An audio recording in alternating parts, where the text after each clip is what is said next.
Sebagai sebuah tim, Indonesia kini benar-benar tak ubahnya selebritis papan atas yang banyak mendapat sorotan. Yap, atensi yang luar biasa itu sejatinya nggak hadir begitu saja. Jika sebelumnya Indonesia lebih dikenal sebagai bangsa sepak bola yang penuh masalah, kini status itu pelan-pelan berubah seiring meroketnya prestasi tim nasional. Dan khususnya di timnas senior, progres itu sumpah beneran nyata adanya. Sehingga hal yang wajar jika beberapa media ternama pun seperti ESPN, The Athletic, hingga Football Premier berani memprediksi kalau tim Garuda akan bisa lolos ke Piala Dunia. Yap, sejatinya sorotan kepada timnas itu bukan isapan jempol belaka, karena tiap timnas main, sekarang banyak negara yang ingin menyiarkan. Jika kemarin saat bersua Australia ada 48 negara, kini untuk laga melawan Bahrain, sejatinya itu juga sama. Hanya saja jumlah itu bertambah jadi 49 ketika Malaysia secara terbuka juga mengabarkan akan menyiarkan laga tersebut. Sesuatu yang pastinya membuat tim-tim lain di ASEAN makin iri kepada Indonesia. Apalagi dengan meroketnya timnas, 7 pelatih ternama secara langsung tak langsung turut memberikan pujian atas perkembangan yang ada sejauh ini.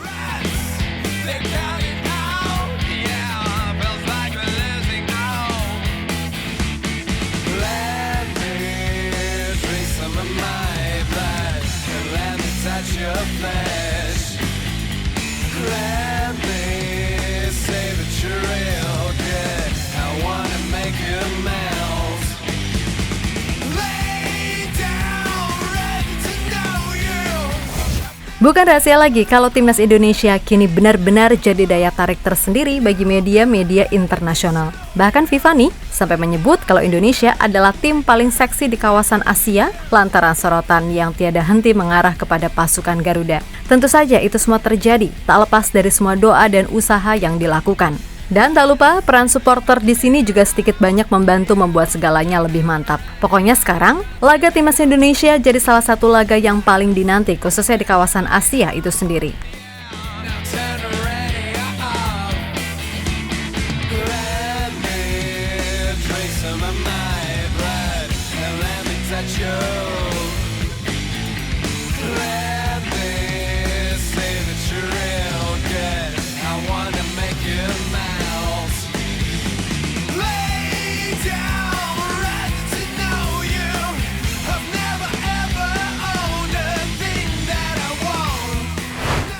Yap, sebagaimana kita tahu kalau beberapa media besar seperti ESPN, The Athletic, hingga Football Premier berani memprediksi timnas Indonesia sangat bisa buat lolos ke Piala Dunia. Hal itu tentu saja dilandasi pada progres yang ada serta keteguhan PSSI untuk terus memperdalam skuadnya dengan pemain terbaik. Dan saking banyaknya sorotan, laga timnas Indonesia sekarang beneran jadi salah satu yang dinanti. Tentu kita masih ingat kalau laga melawan Australia kemarin, bahkan sampai disiarkan di 48 negara berbeda di seluruh dunia. Dan itu kembali kejadian di laga versus Bahrain. Hanya saja nih, jumlah itu bertambah jadi 49 ketika Malaysia secara resmi menyatakan juga akan menayangkan laga tersebut. Sesuatu yang pastinya membuat tim-tim rival di ASEAN termaksud Malaysia itu sendiri jengkel, walaupun negeri Upin Ipin itu juga ikutan nyarin. Sebab di saat stasiun televisi mereka menyiarkan pertandingan timnas Indonesia, nasib timnas Malaysia ini, aduh kasihan pol. Gimana enggak, di FIFA Matchday bulan ini, tercatat mereka hanya akan memainkan satu pertandingan resmi, yakni melawan Selandia Baru. Lah, kok gitu? Usut punya usut, Malaysia ini ternyata sebelumnya udah ditolak 8 negara buat uji coba. Yang mana 8 negara itu adalah Papua Nugini, Vanuatu, Fiji, Tahiti, Kepulauan Solomon, hingga Kaledonia Baru. Elah, dulu aja pas ranking Indonesia lagi ancur-ancuran, sok-sokan nolak ajakan uji coba.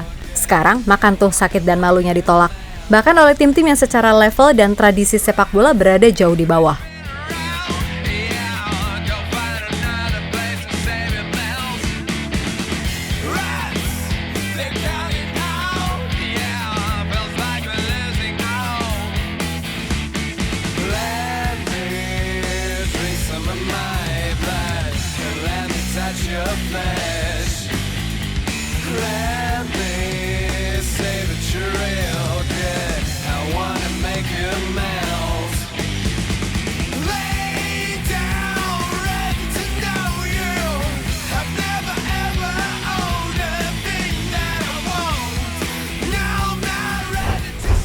Yap, selain Malaysia, sejatinya rasa iri itu juga timbul dari Vietnam. Beda dengan Thailand yang udah agak legowo, Vietnam ini walah tantrumnya bukan main. Ya gimana enggak, secara hasil mereka udah kalah mulu dari Indonesia di 2024 ini. Kemudian internal sepak bola mereka juga sedang nggak baik-baik aja. Ditambah prestasi timnas secara umum juga menurun. Ini, dengar kabar kalau laga Indonesia bakal disiarin di 49 negara dan berpotensi membuat Indonesia makin dikenal dunia. Ya udah, ngamuklah mereka. Dan gak kebayang, semisal Indonesia mampu lolos Piala Dunia, amin. Bakal setantrum apa mereka? Di sisi lain kebencian itu kayaknya juga kian terasa manakala 7 pelatih ternama secara terbuka juga menyampaikan rasa kagumnya atas progres nyata yang terjadi dengan timnas Indonesia. Di mana nama-nama pelatih seperti Jose Mourinho, Lionel Scaloni, Louis van Gaal, Roberto Mancini, Pep Guardiola, Hajime Moriyasu, hingga Jurgen Klinsmann tak ragu mengatakan kalau masa depan sepak bola Indonesia kini benar-benar cerah. Yap, Jose Mourinho sebagaimana dilansir dari turkeytoday.com menjabarkan jika sangat kagum dengan permainan transisi yang ditampilkan Indonesia di bawah Shin Tae-yong, di mana itu berbeda jauh dari apa yang pernah ia lihat ketika datang ke Indonesia pada tahun 2013 saat mengawal Chelsea ketika itu. Mereka bertahan dengan baik dan menekan dengan baik. Mereka bermain dengan kompak dan terorganisir, tegas Mourinho. Sementara itu, Pep Guardiola yang sedikit banyak tahu soal kondisi sepak bola Indonesia. Hal itu lantaran pada tahun 2012 silam ia pernah datang dan sempat juga melihat Tristan Alif yang ketika itu sedang viral karena olah bolanya yang aduhai di usia sekecil itu. Yap, menurut Pep, melihat komposisi tim Indonesia yang mayoritas diisi pemain muda, membuat tim ini sejatinya sangat rentan akan konsistensi. Maka itu, Pep berpesan untuk jangan cepat puas dan terus belajar, karena sejatinya masa depan ya ada di tangan mereka sendiri. Selain itu, jangan cepat puas dan terlena hanya karena udah berhasil lolos ke babak akhir kualifikasi. Mereka bisa mencapai titik sekarang karena mereka adalah pemain yang bagus. Ini bukan hadiah untuk mereka. Dan apa yang saya lihat sejauh ini, mereka punya kualitas. Pesan saya untuk para pemain muda, jangan terlalu banyak bicara. Dengarkan dan pelajari saja segala hal yang diberikan pelatih atau pemain senior yang kalian anggap bisa dijadikan contoh. Mereka harus belajar, masa depan ada di tangan mereka sendiri. Ucap Pep dilansir dari score.id.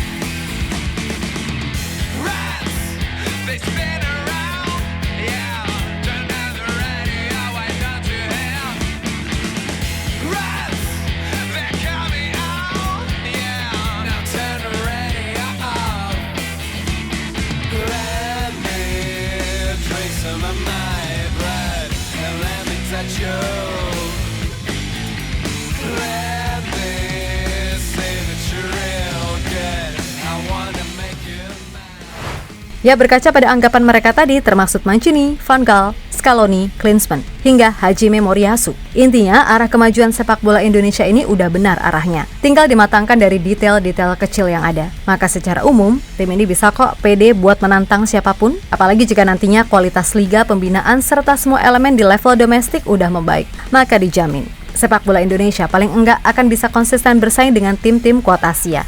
Tapi kembali lagi, semua itu butuh proses dan gak mudah, serta butuh yang namanya niat tulus dari hati. Karena semua tahu kan, masalah utama di bangsa ini, ya ini kekurangan orang jujur. Sumpah, orang pintar tuh banyak banget, tapi yang jujur itu loh susah. Mentalnya rata-rata adalah penjilat, tukang ngutil harta rakyat, dan suka obral janji. Namun, moga-moga aja nih, dengan standar tinggi yang udah ditetapkan oleh Pak Erik, semisal di kemudian hari beliau pensiun atau apapun, fondasi dan filosofi ataupun program ini bisa terus berjalan. Enggak kayak dulu, ganti ketua, ganti semua programnya, hanya karena ingin dibilang beda ataupun keren. Sumpah, basi banget tau nggak? Pokoknya apapun yang terjadi, sikap kami tetap sama, yakni mengkritik apa yang perlu dikritik dan mengapresiasi apa yang bisa diapresiasi. Dan buat tim-tim rival di ASEAN, jangan biasain cuman iri dan julid doang. Makanya ayo belajar tumbuh bersama. Biar kedepannya sepak bola ASEAN itu nggak dipandang sebelah mata lagi. Lagi pula kan seru tuh kalau di masa depan ada tim-tim ASEAN yang masuk sebagai peserta Piala Dunia. Yang bangga siapa?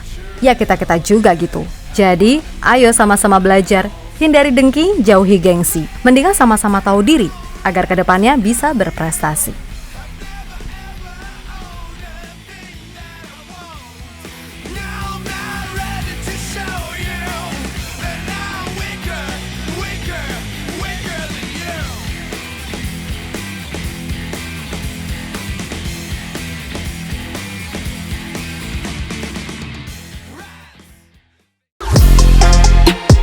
Halo, izin iklan sebentar ya guys. Jadikan ruangmu bernuansa Timnas. Temukan beragam poster dinding, sepak bola dan Timnas dengan desain menawan, kualitas premium dan harga yang tidak akan menguras kantong. Segera klik link Shopee di deskripsi video ini dan dukung Timnas dengan sepenuh hati.